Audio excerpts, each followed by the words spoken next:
आप सबको बता दूं बहुत अच्छे तरीके से कि केंद्रीय विद्यालय की बहुत जल्द आपको रेगुलर बेसिस पर भर्तियां देखने को मिलने वाली हैं।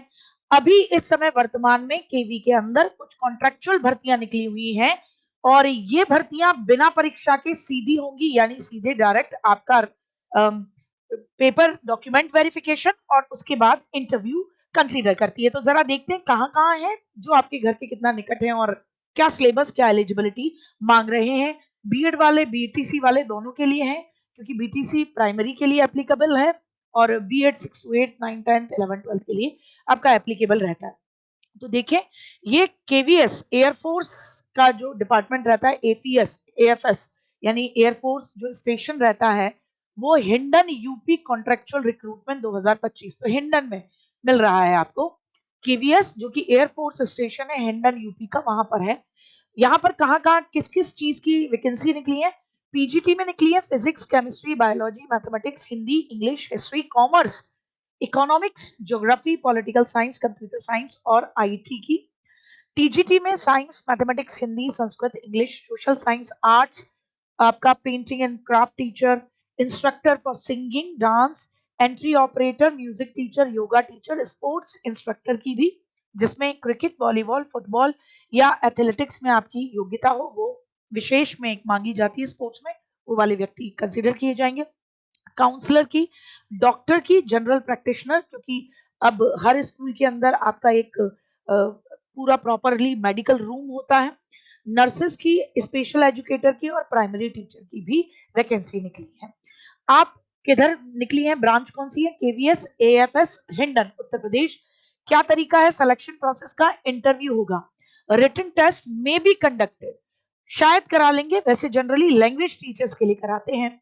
If more than 30 applicants are there, अगर 30 से ज्यादा एप्लीकेशंस मिलती हैं एक पोस्ट के लिए, तो एक पोस्ट के लिए 30 से ज्यादा कैंडिडेट हो गए तो रिटन के माध्यम से पहले छटनी हो जाएगी, फिर इंटरव्यू होगा। ऑनलाइन तरीके से आपको गूगल फॉर्म भरना होगा इनकी वेबसाइट पे जाके और फिर आपका इंटरव्यू होगा। रजिस्ट्रेशन 25 फरवरी से आप कर सकते हैं रजिस्ट्रेशन। इंटरव्यू की डेट 4 मार्च 2025 को पीजीटी की है, 5 मार्च को आपकी टीजीटी की है और 6 मार्च को आपके music teacher, dance teacher, yoga teacher, counsellor, PRT और doctor, general physician, special educator और नर्सेस की रहेंगी। ठीक साहब। अब आपसे अगर ये पूछा जाए कि इंटरव्यू की टाइमिंग क्या रहेगी, तो 8:30 बजे सुबह से आपको वहां पर पहुंचना होगा, तो आप इसको भेज दीजिएगा।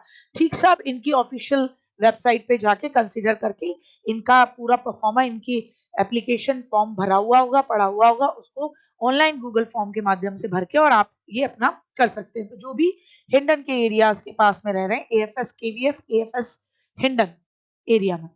अब एक और जगह निकली है, केंद्रीय विद्यालय जीसी सीआरपीएफ सोनीपत में।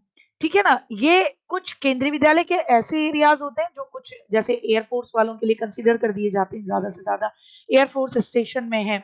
कुछ ऐसे एरियाज होते हैं जैसे मथुरा में केवी है, जो कि टोटली रिफाइनरी, जो कि मथुरा में रिफाइनरी है एक बहुत बड़ी, तो उसके जो एम्प्लॉइज हैं उनके लिए डेडिकेटेड कर दिया गया है।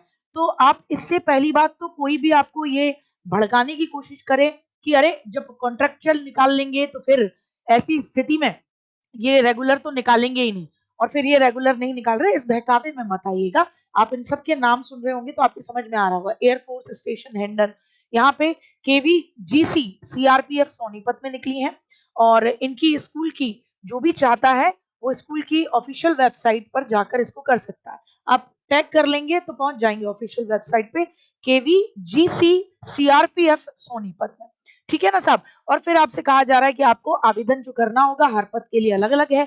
एक शैक्षणिक योग्यताओं का विवरण भी पढ़ लें पहले अच्छे तरीके से। आवेदन पत्र पर एक रंगीन पासपोर्ट साइज फोटो लगाना है। फॉर्म भरने के बाद अपनी सारी योग्यताओं को छांट लेना है।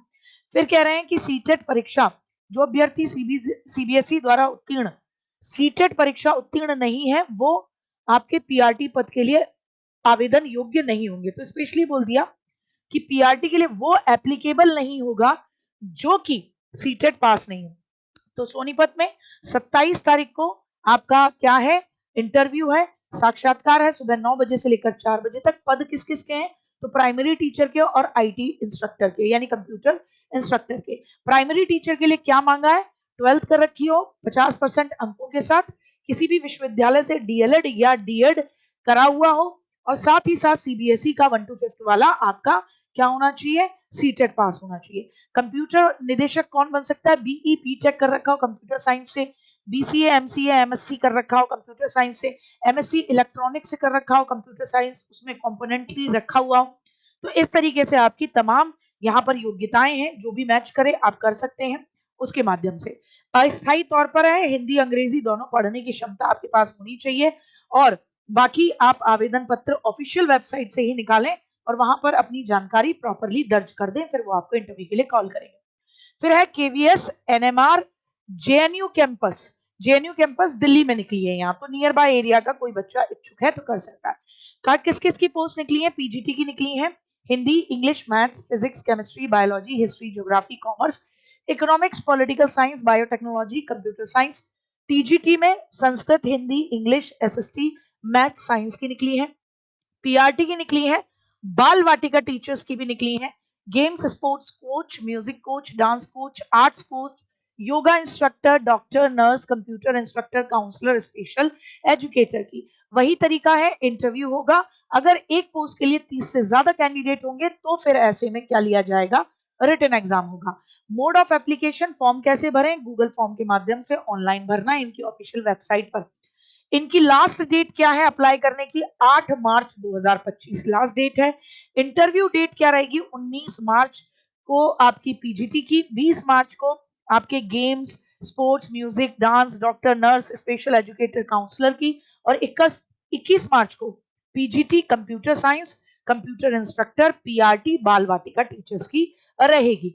अब मैं आपको बता दूं सैलरी डिटेल अमूमन कितनी रहती है।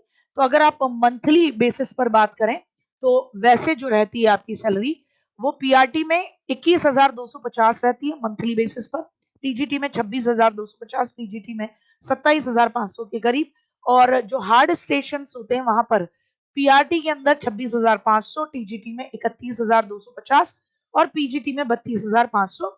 और अगर ये भी बता दूं कॉन्ट्रेक्चुअल बेसिस पर आपका जो कॉन्ट्रैक्ट होता है वो 11 महीने का रहता है। कई केवीज ऐसे होते हैं जो पर सब्जेक्ट मतलब आपने कितने आवर्स लिए, कितनी क्लासेस ली, उस हिसाब से भी पे करते हैं। तो दोनों तरीके की सिचुएशंस आपको देखने को मिलेंगी। यहाँ पर अगर मैं बात करूं तो जनरली क्या मांगते हैं आपसे टीजीटीज में, तो देखो आपसे कहा जाता है कि आपका 4 साल का एनसीईआरटी द्वारा मान्यता प्राप्त जिस भी सब्जेक्ट में आप टीजीटी फॉर्म भर रहे हो उस सब्जेक्ट में आपने 4 साल का क्या कर रखा हो, बीए बीएड कर रखा हो, बीएससी बीएड कर रखा हो, ऐसा इंटीग्रेटेड कर रखा हो जिसमें आपके कंसर्न सब्जेक्ट में कम से कम 50 नंबर हो। जैसे आप बायोलॉजी या आप साइंस के टीजीटी बनना चाह रहे हैं, तो साइंस के बनना चाह रहे हैं तो आपके पास कंसर्न सब्जेक्ट से 50% होनी चाहिए। हिंदी के बनना चाह रहे हैं तो हिंदी हो, उसमें 50% नंबर हो। ठीक है साहब, क्लियर हुआ। On the concerned subject combination of the subjects and in aggregate the elective subject and language is the combination of the subject। यहाँ कह रहे हैं जैसे टीजीटी संस्कृत का कोई फॉर्म भर रहा हो हमारे यहाँ, तो 3 साल टीजीटी संस्कृत भरने वाले ने 3 साल बीए में संस्कृत पढ़ी हो, टीजीटी हिंदी 3 साल बीए में हिंदी पढ़ी हो, टीजीटी इंग्लिश 3 साल अपनी क्या पढ़ी हो, इंग्लिश पढ़ी। ठीक है ना साहब, क्लियर हुआ। टीजीटी एसएसटी वही वाली बात जो जनरली जब आप मेन फॉर्म भरते हो केवी का उसमें भी आता है, सब्जेक्ट कॉम्बिनेशन